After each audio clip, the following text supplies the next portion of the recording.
గత 2 రోజులుగా జరుగుతున్నటువంటి సంఘటనలు మరిన్ని కొనసాగుతున్నాయి. ఎక్కడికక్కడ వైఎస్ఆర్ కాంగ్రెస్ పార్టీకి సంబంధించినటువంటి దిమ్మల ధ్వంసం, లేదంటే కనుక గ్రామ సచివాలయాల బోర్డుల ధ్వంసం, ఇట్లాంటిది ఒక్కొక్క చోట ఒక్కొక్క రకంగా నడుస్తూ ఉన్నాయి.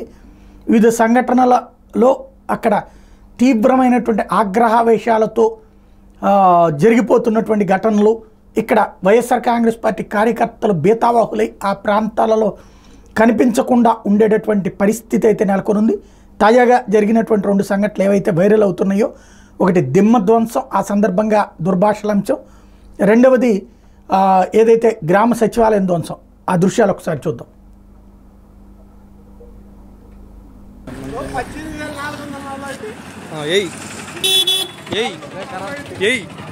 ఇప్పు ఊరి పేరు కనిపిస్తుంది. ఇప్పు ఇప్పు ఇప్పు ఇప్పు ఇప్పు కచ్చి ఊరి పేరు కనిపిస్తుంది. ఇప్పు మందరా మన ఇంటి ముందు, నా ఇంటి ముందు ఉందిరా. పట్టు గుడిపించినావు, మందు నాణ్యత లేదు, పనులు లేకుండా చేసినావు నా కొడక. నువ్వు ఈరోజు దేవుడు దయ వల్ల మేము గెలిచినాం, నాణ్యత గెలిచినాడు, మనం గెలిచినాం. చంద్రబాబు నాయుడు గెలిచినాడు. నేంట ఉండి కనిపించాలా కొడక? నీ బతుకు, నీ జీవిత చరిత్ర ఒకటే, రెండు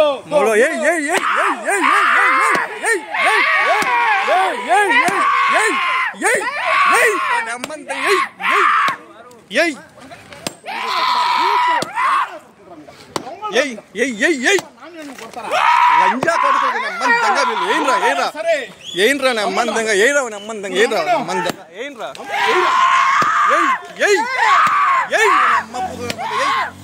నాణ్యానికి ఎవరు లేరురా. మనం వచ్చినావా? ఏరా ఏరా విష్ణు ఏరా నమ్మంతంగా ఏరా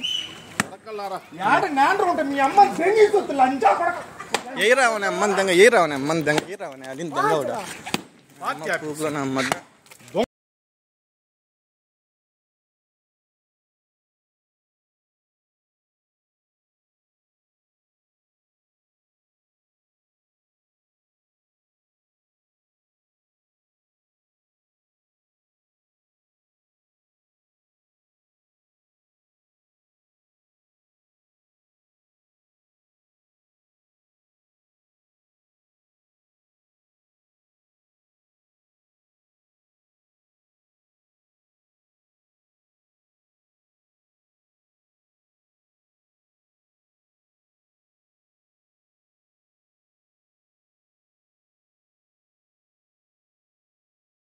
ఇది జరుగుతున్నటువంటి పరిస్థితి. వరుసగా జరుగుతున్నటువంటి ఈ సంఘటనలకి ముగింపు ఉంటుందా, లేకపోతే కొనసాగింపే ఉంటుందా అన్నటువంటిదే ఆంధ్రప్రదేశ్ రాజకీయ భవిష్యత్తుని నిర్దేశించే అంశం.